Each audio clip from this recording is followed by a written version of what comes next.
नई उड़ान bye Sandeep Sharma channel में थोड़ा बहुत बहुत स्वागत है। ਅੱਜ ਅਸੀਂ ਕਰਨ ਜਾ ਰਹੇ ਹਾਂ ਪੰਜਾਬ ਹਿਸਟਰੀ। ਠੀਕ ਹੈ ਨਾ। ਪੰਜਾਬ ਹਿਸਟਰੀ ਸ਼ੁਰੂ ਹੁੰਦੀ ਹੈ ਜੀ ਸਿੱਖ ਧਰਮ ਤੋਂ, ਤੇ ਸਿੱਖ ਧਰਮ ਸ਼ੁਰੂ ਹੁੰਦਾ ਸਾਡੇ ਸ਼੍ਰੀ ਗੁਰੂ ਨਾਨਕ ਦੇਵ ਜੀ ਤੋਂ। ਸੋ ਦੋਸਤੋ ਬਹੁਤ ਹੀ ਇੰਪੋਰਟੈਂਟ ਟੌਪਿਕ ਹੈ, ਪਲੀਜ਼ ਤੁਸੀਂ ਇਸ ਨੂੰ ਵਾਰ-ਵਾਰ ਸੁਣਨਾ। ਜੇ ਤੁਹਾਨੂੰ ਸਮਝ ਨਾ ਆਵੇ ਤਾਂ ਪਲੀਜ਼ ਇੱਕ ਕਮੈਂਟ ਵੀ ਜ਼ਰੂਰ ਕਰ ਦਿਆ ਕਰੋ, ਲਾਈਕ ਵੀ ਕਰ ਦਿਆ ਕਰੋ ਤਾਂ ਜੋ ਮੈਨੂੰ ਫੀਡਬੈਕ ਮਿਲਦਾ ਰਹਿੰਦਾ ਹੈ। ਸੋ ਦੋਸਤੋ ਇਹ ਜਾਣਨਾ ਬਹੁਤ ਜ਼ਰੂਰੀ ਹੈ। ਜਾਣਨਾ ਕਿਉਂ ਜ਼ਰੂਰੀ ਹੈ? ਕਿਉਂਕਿ ਅੱਗੇ ਅਸੀਂ ਮਹਾਰਾਜਾ ਰਣਜੀਤ ਸਿੰਘ ਬਾਰੇ ਪੜ੍ਹਾਂਗੇ ਜਾਂ ਅਸੀਂ ਐਂਗਲੋ ਸਿੱਖ ਯੁੱਧ ਪੜ੍ਹਾਂਗੇ, ਤਾਂ ਉਹਨਾਂ ਨੂੰ ਜਾਣਨ ਦੇ ਲਈ ਸਾਨੂੰ ਸਾਡੀ ਜਿਹੜੀ ਜੜ ਹੈ, ਜੋ ਸਾਡੇ ਪੰਜਾਬ ਦੇ ਇਤਿਹਾਸ ਦੀ ਜੜ ਹੈ, ਉਸ ਨੂੰ ਜਾਣਨਾ ਬੜਾ ਜ਼ਰੂਰੀ ਹੈ। ਸੋ ਉਸ ਦਾ ਪਹਿਲਾ ਟੌਪਿਕ ਲੈ ਕੇ ਆ ਰਹੇ ਹਾਂ ਪੰਜਾਬ ਹਿਸਟਰੀ ਦਾ।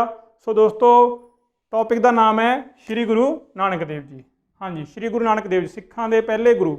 ਸਿੱਖਾਂ ਦੇ ਪਹਿਲੇ ਗੁਰੂ ਕੌਣ ਸਨ? ਸ਼੍ਰੀ ਗੁਰੂ ਨਾਨਕ ਦੇਵ ਜੀ। ਇਹਨਾਂ ਦੇ ਬਾਬਤ ਜਿੰਨੇ ਵੀ ਐਗਜ਼ਾਮ ਰੈਲੀਵੈਂਟ ਪੁਆਇੰਟ ਹੋਣਗੇ ਮੈਂ ਉਹੀ ਬਣਾਏ ਨੇ, ਤੇ ਉਹੀ ਤੁਸੀਂ ਪੇਪਰ ਦੇ ਵਿੱਚ ਆਉਣਗੇ। ਇਸ ਦੀ ਗੱਲ ਦੀ ਮੈਂ ਸ਼ੋਰਟੀ ਦਿੰਦਾ ਹਾਂ ਵੀ 101% ਇਹਨਾਂ ਵਿੱਚੋਂ ਕੋਈ ਨਾ 2 ਕੁਐਸਚਨ ਬਣ ਜਾਣਗੇ। ਸੋ ਦੋਸਤੋ ਪਲੀਜ਼ ਵੀਡੀਓ ਚੰਗੀ ਲੱਗੇ ਲਾਈਕ ਕਰ ਦਿਆ ਕਰੋ, ਅੱਗੇ ਸ਼ੇਅਰ ਕਰ ਦਿਆ ਕਰੋ ਜੋ ਲੋੜਵੰਦ ਵਿਦਿਆਰਥੀਆਂ ਤੱਕ ਪਹੁੰਚ ਸਕੇ। ਹਾਂਜੀ, ਸ਼ੁਰੂ ਕਰਦੇ ਹਾਂ ਅਸੀਂ ਸਿੱਖ ਧਰਮ ਦਾ ਪਹਿਲਾ ਟੌਪਿਕ, ਯਾਨੀ ਕਿ ਪੰਜਾਬ ਹਿਸਟਰੀ ਦਾ ਟੌਪਿਕ ਸ਼੍ਰੀ ਗੁਰੂ ਨਾਨਕ ਦੇਵ ਜੀ। ਸ਼੍ਰੀ ਗੁਰੂ ਨਾਨਕ ਦੇਵ ਜੀ ਦਾ ਨੂੰ ਕਿਹਾ ਜਾਂਦਾ ਵੀ ਸਿੱਖ ਧਰਮ ਦੀ ਸਥਾਪਨਾ ਕਿਸ ਨੇ ਕੀਤੀ। ਕੁਐਸਚਨ ਇਹ ਪੁੱਛ ਲਿਆ ਜਾਂਦਾ, ਬੱਚੇ ਅਕਸਰ ਉਲਝ ਜਾਂਦੇ ਨੇ ਵੀ ਸਿੱਖ ਧਰਮ ਦੀ ਸਥਾਪਨਾ ਕਿਸ ਨੇ ਕੀਤੀ। ਤਾਂ ਕਈ ਬੱਚੇ ਸ਼੍ਰੀ ਗੁਰੂ ਗੋਬਿੰਦ ਸਿੰਘ ਲਾਏ ਆਉਂਦੇ ਨੇ, ਪਰ ਉਹਨਾਂ ਨੇ ਕੀ ਕੀਤੀ ਸਥਾਪਨਾ ਸੀ? ਖਾਲਸਾ ਪੰਥ ਦੀ ਸਥਾਪਨਾ ਕੀਤੀ ਸੀ। ਸਿੱਖ ਧਰਮ ਦੀ ਸਥਾਪਨਾ ਕਿਸ ਨੇ ਕੀਤੀ? ਸ਼੍ਰੀ ਗੁਰੂ ਨਾਨਕ ਦੇਵ ਜੀ ਨੇ। ਇਹ ਸਾਰੇ ਐਗਜ਼ਾਮ ਰੈਲੀਵੈਂਟ ਪੁਆਇੰਟ ਹੀ ਕਰਾਵਾਂਗਾ। ਫਿਰ ਜੀ ਉਹਨਾਂ ਦਾ ਬਰਥ ਪੁੱਛ ਲਿਆ ਜਾਂਦਾ ਹੈ। ਜਨਮ ਹੋਇਆ ਜੀ 15 ਅਪ੍ਰੈਲ 1469 ਨੂੰ। ਕਦੋਂ ਜੀ? 15 ਅਪ੍ਰੈਲ 1469 ਨੂੰ।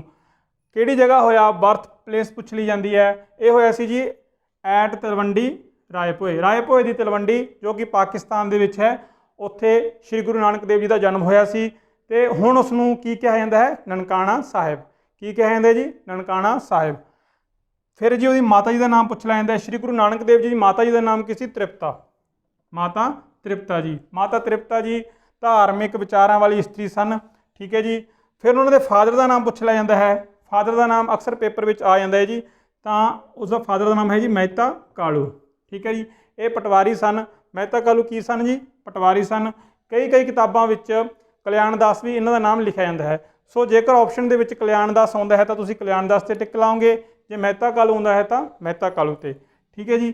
ਇਹ ਇੰਪੋਰਟੈਂਟ ਪੁਆਇੰਟ ਨੇ ਸਾਰੇ। ਫਿਰ ਜੀ ਉਹਨਾਂ ਦੀ ਪਤਨੀ ਦਾ ਨਾਮ, ਵਾਈਫ ਦਾ ਨਾਮ, ਉਹਨਾਂ ਦੀ ਜੋ ਵਾਈਫ ਸੀ ਉਹਦਾ ਕੀ ਨਾਮ ਸੀ? ਉਹਦਾ ਨਾਮ ਸੀ ਜੀ ਸੁਲੱਖਣੀ ਦੇਵੀ। ਕੀ ਨਾਮ ਸੀ ਜੀ?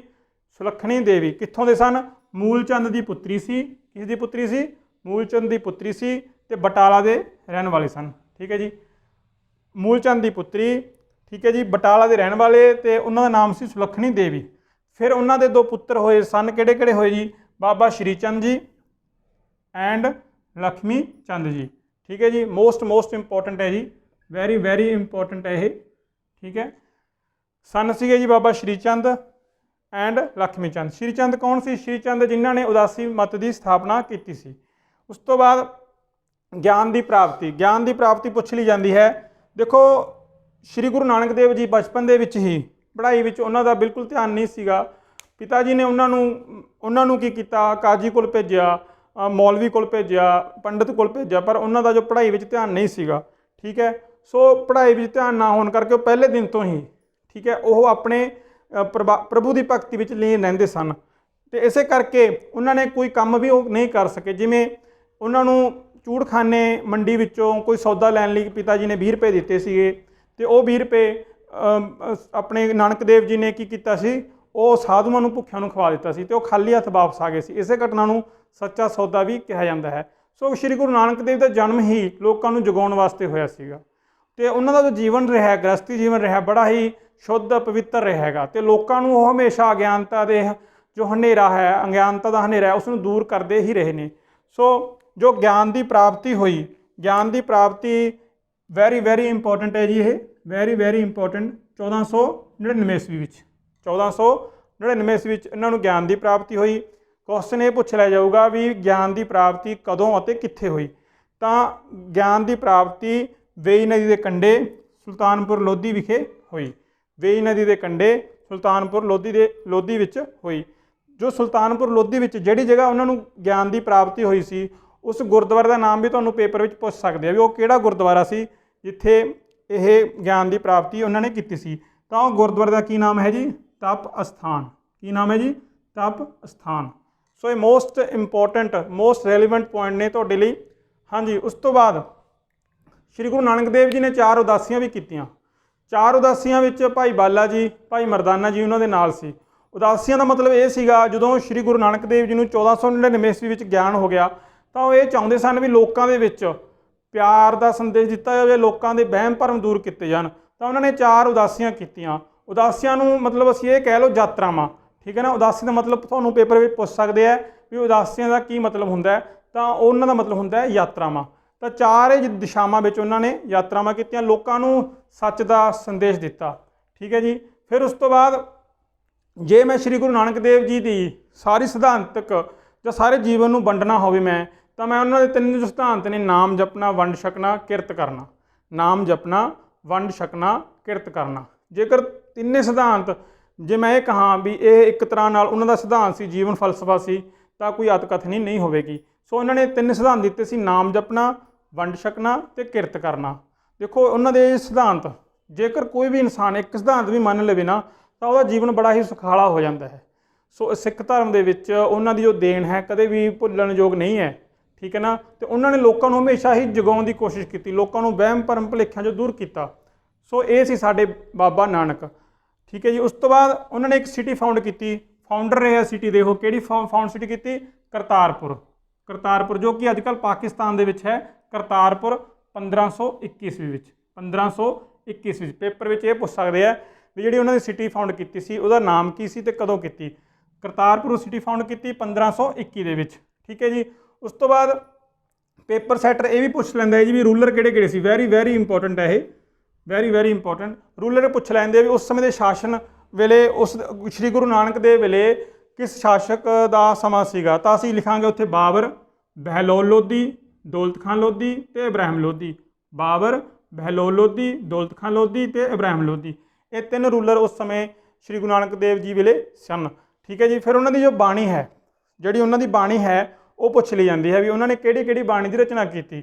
ਤਾਂ ਰਚਨਾ ਦੇਖੋ ਕਿਸੇ ਨੇ ਜਪਜੀ ਸਾਹਿਬ ਜੀ, ਜਪਜੀ ਸਾਹਿਬ, ਫਿਰ ਸਿੱਧ ਗੋਸ਼ਟੀ, ਫਿਰ ਆਸਾਂ ਦੀ ਵਾਰ, ਫਿਰ ਆਰਤੀ ਓਂਕਾਰ, ਠੀਕ ਹੈ ਜੀ। ਜੋ ਇਹ ਹੈ ਵੈਰੀ ਇੰਪੋਰਟੈਂਟ ਹੈ, ਜਪਜੀ ਸਾਹਿਬ। ਤੁਸੀਂ ਇਸ ਨੂੰ ਪੜ੍ਹੋ, ਜਪਜੀ ਸਾਹਿਬ। ਇੱਕ ਹੈ ਜੀ ਜਾਪ ਸਾਹਿਬ, ਇੱਕ ਹੈ ਜੀ ਜਪਜੀ ਸਾਹਿਬ। ਜੋ ਜਪਜੀ ਸਾਹਿਬ ਹੈ ਉਹ ਸ਼੍ਰੀ ਗੁਰੂ ਨਾਨਕ ਦੇਵ ਜੀ ਦੁਆਰਾ ਕੀਤੀ ਰਚਨਾ ਹੈ, ਠੀਕ ਹੈ ਨਾ ਜੀ। ਸੋ ਸ਼੍ਰੀ ਗੁਰੂ ਨਾਨਕ ਦੇਵ ਜੀ ਦੇ ਜੋ ਮੋਸਟ ਇੰਪੋਰਟੈਂਟ ਪੁਆਇੰਟ ਨੇ ਤੁਹਾਡੇ ਐਗਜ਼ਾਮ ਨਾਲ ਪੁਆਇੰਟ ਆਫ ਵਿਊ ਨਾਲ ਮੈਂ ਉਹ ਕਰਵਾ ਰਿਹਾ ਨਾ। ਫਿਰ ਜੀ ਲੰਗਰ ਪ੍ਰਥਾ, ਜੋ ਸਭ ਤੋਂ ਵੱਡਾ ਕੰਮ ਕੀਤਾ ਸ਼੍ਰੀ ਗੁਰੂ ਨਾਨਕ ਦੇਵ ਜੀ ਨੇ, ਸਿੱਖ ਜੋ ਮਨੁੱਖੀ ਇਤਿਹਾਸ ਦੇ ਵਿੱਚ ਉਹਨਾਂ ਨਾਮ ਅਮਰ ਕਰ ਗਿਆ, ਉਹਨਾਂ ਨੇ ਸ਼ੁਰੂ ਕੀਤੀ ਲੰਗਰ ਪ੍ਰਥਾ। ਲੰਗਰ ਪ੍ਰਥਾ ਦਾ ਮਤਲਬ, ਚਲਾਉਣ ਦਾ ਮਤਲਬ ਇਹ ਸੀ ਵੀ ਉਹ ਹਰ ਇੱਕ ਜਾਤੀ ਦੇ ਲੋਕ ਇੱਕੋ ਹੀ ਪੰਗਤ ਦੇ ਵਿੱਚ, ਪੰਗਤ ਅਤੇ ਸੰਗਤ, ਪੰਗਤ ਵਿੱਚ ਰੋਟੀ ਖਾਣਗੇ, ਪ੍ਰਸ਼ਾਦਾ ਪਾਣੀ ਛਕਣਗੇ। ਸੋ ਲੰਗਰ ਦੀ ਪ੍ਰਥਾ, ਜੇਕਰ ਤੁਹਾਨੂੰ ਪੇਪਰ ਵਿੱਚ ਪੁੱਛ ਲਿਆ ਜਾਵੇ ਵੀ ਸਿੱਖ ਧਰਮ ਦੇ ਵਿੱਚ ਲੰਗਰ ਦੀ ਪ੍ਰਥਾ ਕਿਸ ਨੇ ਸ਼ੁਰੂ ਕੀਤੀ, ਤਾਂ ਉਹ ਸੀ ਸਾਡੇ ਬਹੁਤ ਹੀ ਪਿਆਰੇ ਸ਼੍ਰੀ ਗੁਰੂ ਨਾਨਕ ਦੇਵ ਜੀ, ਸ਼੍ਰੀ ਗੁਰੂ ਨਾਨਕ ਦੇਵ ਜੀ। ਦੇਖੋ ਲੰਗਰ ਪ੍ਰਥਾ ਦਾ ਮਹੱਤਵ ਬਹੁਤ ਜ਼ਿਆਦਾ ਸੀ, ਕਿਉਂਕਿ ਉਸ ਸਮੇਂ ਵੱਖ-ਵੱਖ ਜਾਤੀਆਂ ਦੇ ਲੋਕ ਸਨ, ਵੱਖ-ਵੱਖ ਧਰਮਾਂ ਦੇ ਲੋਕ ਸਨ, ਇੱਕ ਦੂਜੇ ਨੂੰ ਨਫ਼ਰਤ ਕਰਦੇ ਸਨ। ਸੋ ਸ਼੍ਰੀ ਗੁਰੂ ਨਾਨਕ ਦੇਵ ਜੀ ਨੇ ਇਹ ਚੀਜ਼ ਸੋਚੀ ਵੀ ਕਿਉਂ ਨਾ ਸਾਰੇ ਧਰਮਾਂ ਦੇ ਲੋਕ, ਸਾਰੇ ਜਾਤਾਂ ਦੇ ਲੋਕ, ਸਾਰੇ ਵਰਗਾਂ ਦੇ ਲੋਕ ਇੱਕ ਥਾਂ 'ਤੇ ਬਹਿ ਕੇ ਰੋਟੀ ਖਾਣ, ਤਾਂ ਜੋ ਉਹਨਾਂ ਵਿੱਚ ਪਿਆਰ ਵਧੇ, ਤਾਂ ਜੋ ਉਹਨਾਂ ਵਿੱਚ ਸੇਵਾ ਦੀ ਭਾਵਨਾ ਪੈਦਾ ਹੋਵੇ। ਸੋ ਇਸੇ ਕਰਕੇ ਸ਼੍ਰੀ ਗੁਰੂ ਨਾਨਕ ਦੇਵ ਜੀ ਨੇ ਲੰਗਰ ਪ੍ਰਥਾ ਚਲਾਈ। ਤੁਸੀਂ ਜਾਣ ਕੇ ਹੈਰਾਨ ਹੋ ਜਾਵੋਗੇ, ਸ਼੍ਰੀ ਹਰਿਮੰਦਰ ਸਾਹਿਬ ਦੇ ਵਿੱਚ 10,000 ਤੋਂ ਵੱਧ ਬੰਦਾ ਰੋਜ਼ ਰੋਟੀ ਖਾਂਦਾ ਹੈ, 10,000 ਤੋਂ ਵੱਧ ਬੰਦਾ ਰੋਜ਼ ਰੋਟੀ ਖਾਂਦਾ ਹੈ। ਸੋ ਇਹ ਚਲਾਈ ਕਿਸ ਨੇ? इसका सिरा किस नूं जांदा है? श्री गुरु नानक देव जी नूं, साडे प्यारे गुरु श्री गुरु नानक देव जी। ठीक है जी।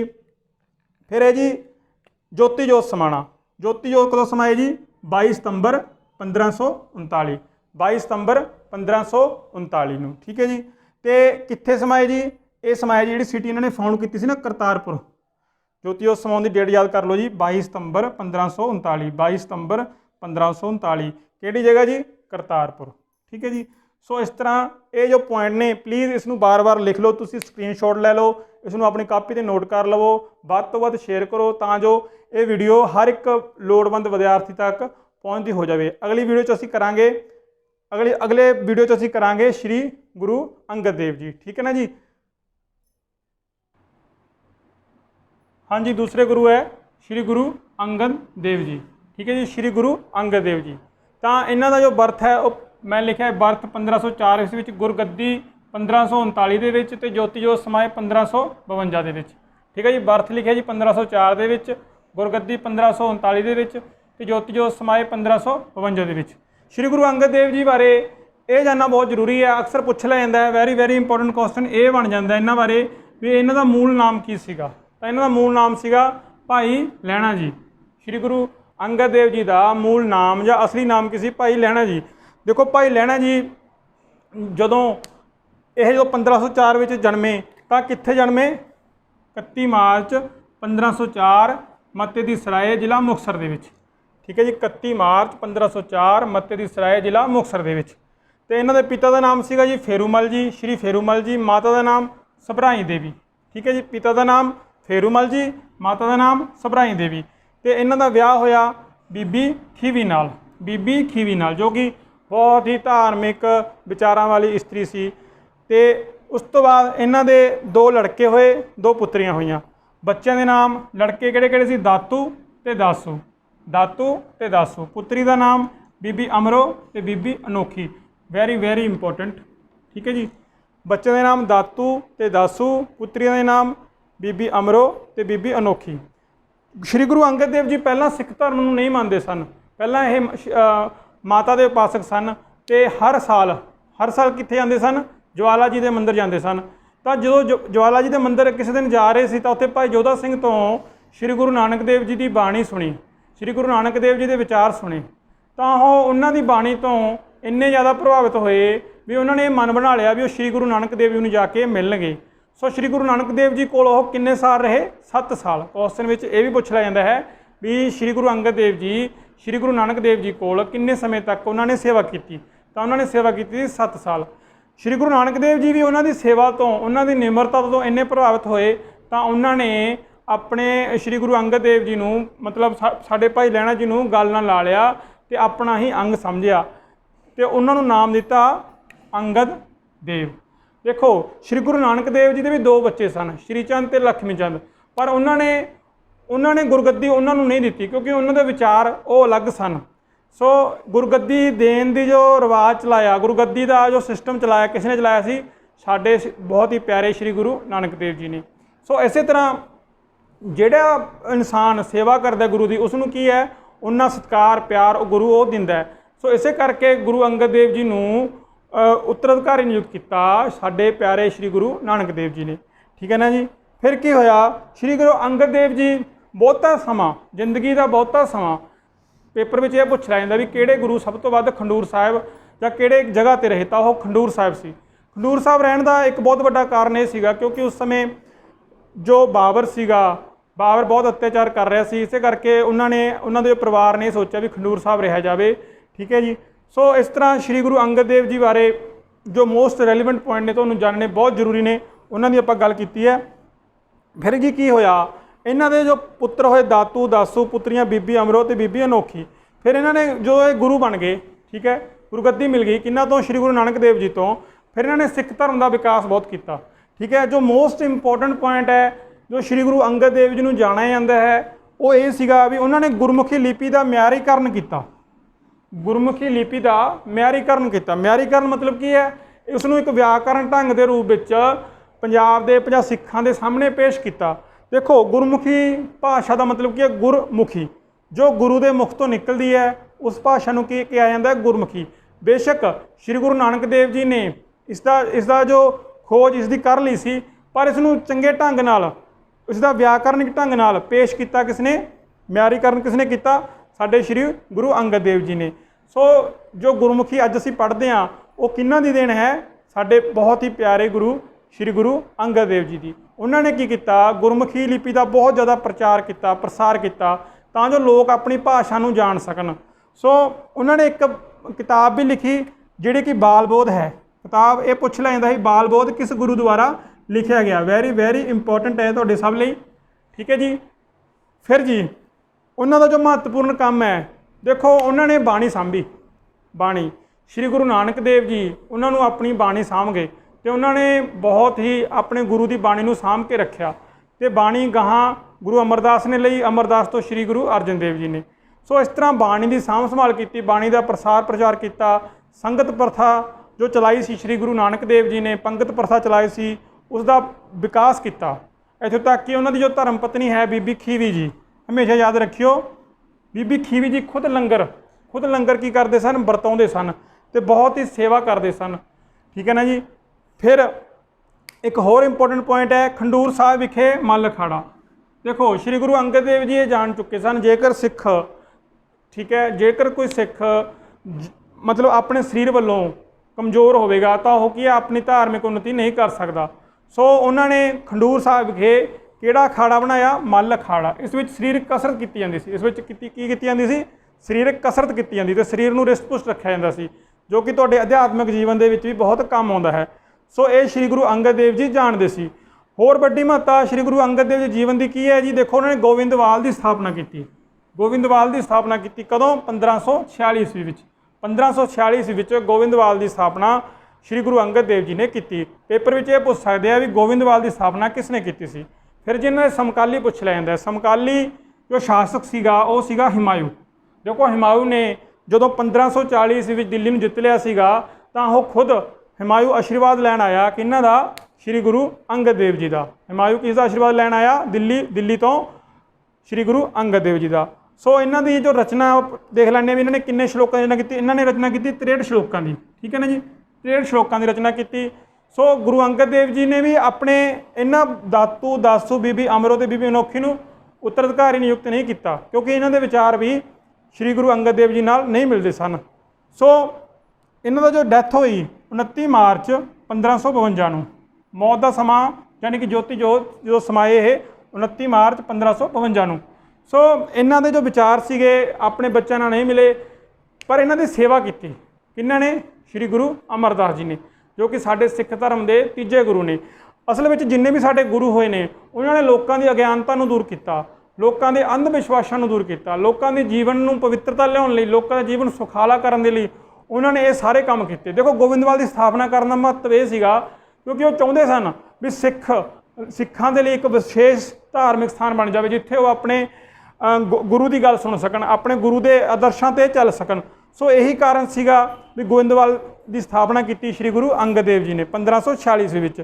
ਫਿਰ ਖੰਡੂਰ ਸਾਹਿਬ ਵਿਖੇ ਵੀ ਉਹਨਾਂ ਨੇ ਜੋ ਮੱਲ ਅਖਾੜਾ ਬਣਾਇਆ, ਮੱਲ ਅਖਾੜਾ ਬਣਾਉਣ ਦਾ ਕਾਰਨ ਵੱਡਾ ਇਹ ਸੀਗਾ ਵੀ ਉਹ ਚਾਹੁੰਦੇ ਸਨ ਸਿੱਖਾਂ ਨੂੰ ਬਿਲਕੁਲ ਤੰਦਰੁਸਤ ਰਹਿਣ, ਸਰੀਰਕ ਪੱਖੋਂ ਜੋ ਤੰਦਰੁਸਤ ਰਹਿਣਗੇ ਤਾਂ ਹੀ ਉਹ ਆਪਣਾ ਕੰਮ ਕਰ ਸਕਣਗੇ, ਤਾਂ ਹੀ ਉਹ ਗੁਰੂ ਦੀ ਬਾਣੀ ਸੁਣ ਸਕਣਗੇ। ਠੀਕ ਹੈ ਨਾ ਜੀ। ਸੋ ਦੋਸਤੋ ਅਗਲੇ ਆਪਾਂ ਫਿਰ ਕਰਾਂਗੇ, ਅਗਲੀ ਵਾਰ ਤੀਸਰੇ ਵੀਡੀਓ 'ਚ ਕਰਾਂਗੇ ਆਪਾਂ ਸ਼੍ਰੀ ਗੁਰੂ ਅਮਰਦਾਸ ਜੀ। ਠੀਕ ਹੈ ਹਾਂਜੀ, ਤੀਸਰੇ ਗੁਰੂ ਹੈ ਨੇ ਸ਼੍ਰੀ ਗੁਰੂ ਅਮਰਦਾਸ ਜੀ। ਸਾਡੇ ਸਿੱਖ ਧਰਮ ਦੇ ਤੀਸਰੇ ਗੁਰੂ ਨੇ ਸ਼੍ਰੀ ਗੁਰੂ ਅਮਰਦਾਸ ਜੀ। ਸੋ ਇਹਨਾਂ ਦਾ ਅਸੀਂ ਜੋ ਮੋਸਟ ਇੰਪੋਰਟੈਂਟ ਹੈ ਉਹ ਜਾਣ ਲਈਏ ਕੀ ਹੈ। ਜੋ ਇਹਨਾਂ ਦਾ ਜਨਮ ਹੋਇਆ 5 ਮਈ 1479 ਨੂੰ। 5 ਮਈ 1479 ਨੂੰ ਕਿਹੜੀ ਜਗ੍ਹਾ ਹੋਇਆ ਪੁੱਛ ਲਿਆ ਜਾਂਦਾ ਪੇਪਰ ਦੇ ਵਿੱਚ, ਬਾਸਰਕੇ। ਠੀਕ ਹੈ ਜੀ, ਜਨਮ 5 ਮਈ 1479 ਨੂੰ ਬਾਸਰਕੇ ਅੰਮ੍ਰਿਤਸਰ ਦੇ ਵਿੱਚ ਹੋਇਆ। ਫਿਰ ਇਹਨਾਂ ਦੇ ਪਿਤਾ ਦਾ ਨਾਮ ਪੁੱਛ ਲਿਆ ਜਾਂਦਾ ਹੈ ਵੀ ਸ਼੍ਰੀ ਗੁਰੂ ਅਮਰਦਾਸ ਜੀ ਦੇ ਪਿਤਾ ਦਾ ਨਾਮ ਕੀ ਸੀ, ਤਾਂ ਤੇਜਪਾਨ। ਇਸ ਨੂੰ ਯਾਦ ਰੱਖਣਾ ਜੀ, ਮੋਸਟ ਇੰਪੋਰਟੈਂਟ ਹੈ। ਮਾਤਾ ਸੁਲੱਖਣੀ ਜੀ। ਠੀਕ ਹੈ, ਮਾਤਾ ਸੁਲੱਖਣੀ ਜੀ ਉਹਨਾਂ ਦੀ ਮਾਤਾ ਦਾ ਨਾਮ ਸੀ, ਪਿਤਾ ਦਾ ਨਾਮ ਤੇਜਪਾਨ। ਅਤੇ ਉਹਨਾਂ ਦੀ ਵਾਈਫ ਬਾਰੇ ਪੁੱਛ ਲਿਆ ਜਾਂਦਾ, ਉਹਨਾਂ ਦੀ ਪਤਨੀ ਦਾ ਕੀ ਨਾਮ ਹੈ ਜੀ, ਮਨਸਾ ਦੇਵੀ। ਫਿਰ ਜੀ ਜੋ ਮੋਸਟ ਇੰਪੋਰਟੈਂਟ ਹੈ ਉਹਨਾਂ ਦੇ ਬੱਚਿਆਂ ਬਾਰੇ ਪੁੱਛ ਲਿਆ ਜਾਂਦਾ ਪੇਪਰ ਦੇ ਵਿੱਚ। ਮੋਹਨ ਅਤੇ ਮੋਰੀ ਇਹ 2 ਪੁੱਤਰ ਸਨ। ਮੋਹਨ ਅਤੇ ਮੋਰੀ ਇਹ ਗੁਰੂ ਅਮਰਦਾਸ ਜੀ ਦੇ 2 ਪੁੱਤਰ ਸਨ ਅਤੇ 2 ਪੁੱਤਰੀਆਂ ਸਨ। ਕਿਹੜੀ, ਬੀਬੀ ਭਾਨੀ ਅਤੇ ਬੀਬੀ ਦਾਨੀ। ਸੋ 2 ਪੁੱਤਰ ਅਤੇ 2 ਪੁੱਤਰੀਆਂ ਗੁਰੂ ਅਮਰਦਾਸ ਜੀ ਦੇ ਸਨ। ਫਿਰ ਜੋ ਮੋਸਟ ਇੰਪੋਰਟੈਂਟ ਹੈ ਪੁੱਛ ਲਿਆ ਜਾਵੇਗਾ ਪੇਪਰ ਵਿੱਚ, ਉਹ ਸੀ ਸਮਕਾਲੀ ਆਗੂ ਹਾਕਮ ਕਿਹੜੇ ਸਨ ਉਹਨਾਂ ਦੇ ਸਮੇਂ। ਮੋਸਟ ਇੰਪੋਰਟੈਂਟ ਹੈ ਜੇ ਤੁਹਾਨੂੰ ਮੈਂ ਇਹ ਕਹਾਂ ਵੀ ਗੁਰੂ ਅਮਰਦਾਸ ਦੇ ਟੌਪਿਕ ਵਿੱਚ ਜੋ ਮੋਸਟ ਇੰਪੋਰਟੈਂਟ ਹੈ ਤਾਂ ਉਹ ਕਿਹੜਾ ਸਮਕਾਲੀ ਹੈ, ਸ਼ੇਰਸ਼ਾਹ ਸੂਰੀ। ਦੇਖੋ ਸ਼ੇਰਸ਼ਾਹ ਸੂਰੀ, ਹਿਮਾਯੂ, ਫਿਰ ਸਭ ਤੋਂ ਵੱਧ ਮਹੱਤਵਪੂਰਨ ਅਕਬਰ। ਠੀਕ ਹੈ ਜੀ, ਇਹ 3 ਸਮਕਾਲੀ ਹਾਕਮ ਉਸ ਸਮੇਂ ਗੁਰੂ ਅਮਰਦਾਸ ਜੀ ਵੇਲੇ ਸਨ। ਦੇਖੋ ਜਿੰਨੇ ਵੀ ਸਾਡੇ ਗੁਰੂ ਹੋਏ ਨੇ, ਸਭ ਤੋਂ ਵੱਧ ਜੇ ਗੁਰਗੱਦੀ ਬਹੁਤ ਸਾਲ ਬਾਅਦ ਜਾਂ ਬਹੁਤ ਉਮਰ ਦਰਾਜ ਜਿਸ ਨੂੰ ਮਿਲੀ ਹੈ ਤਾਂ ਉਹ ਕਿਹੜੇ ਗੁਰੂ ਹੈ, ਸਾਡੇ ਸ਼੍ਰੀ ਗੁਰੂ ਅਮਰਦਾਸ ਜੀ। 73 ਸਾਲ ਦੀ ਉਮਰ ਦੇ ਵਿੱਚ ਉਹਨਾਂ ਨੂੰ ਗੁਰਗੱਦੀ ਦੀ ਪ੍ਰਾਪਤੀ ਹੋਈ ਸੀ।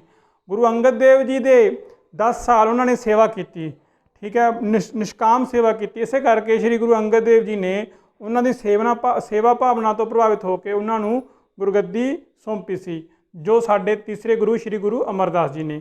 देखो मैं ना जन्म लिख रखा बर्थ 1479 याद करने का वधिया ढंग है। फिर गुरगद्दी 1552 ਦੇ ਵਿੱਚ, फिर ज्योति जोत समाना 1574 ਦੇ ਵਿੱਚ। ठीक है जी, 1479 ਦੇ ਵਿੱਚ ਬਰਥ ਹੋਇਆ, 1552 ਦੇ ਵਿੱਚ ਗੁਰਗੱਦੀ ਹੋਈ, ज्योति जोत समाई 1574 ਦੇ ਵਿੱਚ। सो गुरु अमरदास जी ਨੂੰ ਦਾ ਜੋ ਕੰਮ ਸੀਗਾ ਸਿੱਖ ਧਰਮ ਨੂੰ ਬਹੁਤ ਜ਼ਿਆਦਾ ਉਹਨਾਂ ਨੇ ਫੈਲਾਇਆ, ਪ੍ਰਸਾਰ ਕੀਤਾ। ਜੇ ਮੈਂ ਕਹਿ ਲਵਾਂ ਵੀ ਗੁਰੂ ਅੰਗਦ ਦੇਵ ਜੀ ਦਾ ਅਧੂਰਾ ਕੰਮ ਸ਼੍ਰੀ ਗੁਰੂ ਅਮਰਦਾਸ ਜੀ ਨੇ ਪੂਰਾ ਕੀਤਾ ਤਾਂ ਕੋਈ ਅਤਕਥਨੀ ਨਹੀਂ ਹੋਵੇਗੀ। ਸੋ ਉਹਨਾਂ ਦੇ ਜੋ ਮਹੱਤਵਪੂਰਨ ਕੰਮ ਨੇ ਉਹ ਦੱਸਣਾ ਬਹੁਤ ਜ਼ਰੂਰੀ ਹੈ। ਜਿਵੇਂ ਉਹਨਾਂ ਨੇ ਬਾਉਲੀ ਦਾ ਨਿਰਮਾਣ ਕਰਵਾਇਆ, ਠੀਕ ਹੈ, ਸ਼੍ਰੀ ਗੋਬਿੰਦਵਾਲ ਵਿਖੇ ਦੇਖੋ ਗੋਬਿੰਦਵਾਲ ਦੀ ਨੀਂਹ ਕਿਸ ਨੇ ਰੱਖੀ ਸੀਗੀ? ਸ਼੍ਰੀ ਗੁਰੂ ਅੰਗਦ ਦੇਵ ਜੀ ਨੇ। ਪਰ ਉੱਥੇ ਬਾਉਲੀ ਦਾ ਨਿਰਮਾਣ ਕਿਸ ਨੇ ਕਰਾਇਆ? ਸ਼੍ਰੀ ਗੁਰੂ ਅਮਰਦਾਸ ਜੀ ਨੇ। ਕਦੋਂ ਕਰਾਇਆ ਜੀ? 1552 ਈਸਵੀ ਵਿੱਚ। 1552 ਈਸਵੀ ਵਿੱਚ ਬਾਉਲੀ ਸਾਹਿਬ ਦੀਆਂ ਕਿੰਨੀਆਂ ਪੌੜੀਆਂ ਨੇ? ਤਾਂ ਉਹਨੇ 84 ਪੌੜੀਆਂ।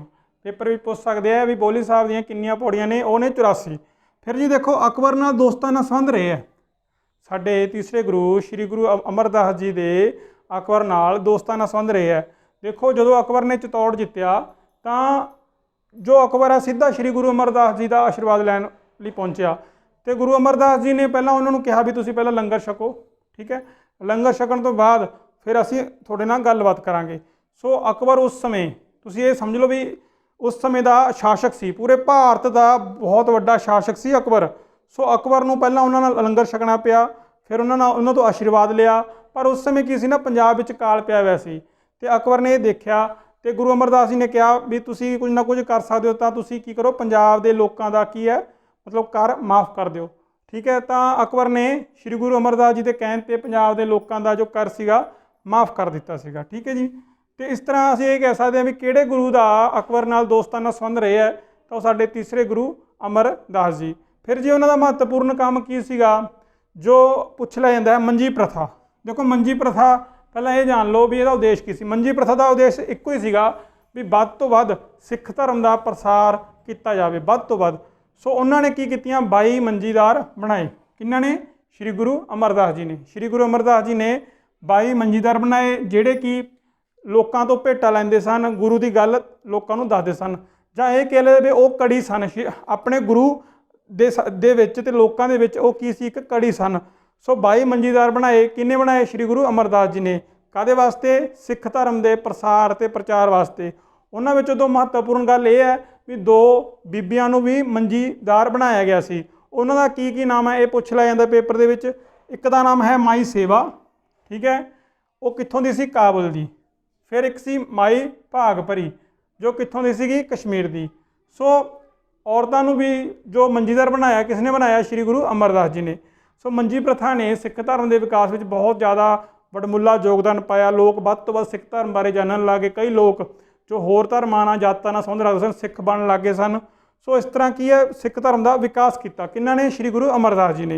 ये मोस्ट इंपोर्टेंट है तो मोस्ट रेलीवेंट पॉइंट तुहानूं कराने तो उन्होंने बाणी पुछ ली जाती है पेपर के विच भी उन्होंने बाणी किन्ने शब्द ने? तो उन्होंने 907 शब्द लिखे, ठीक है जी, 907 शब्द विच लिखे।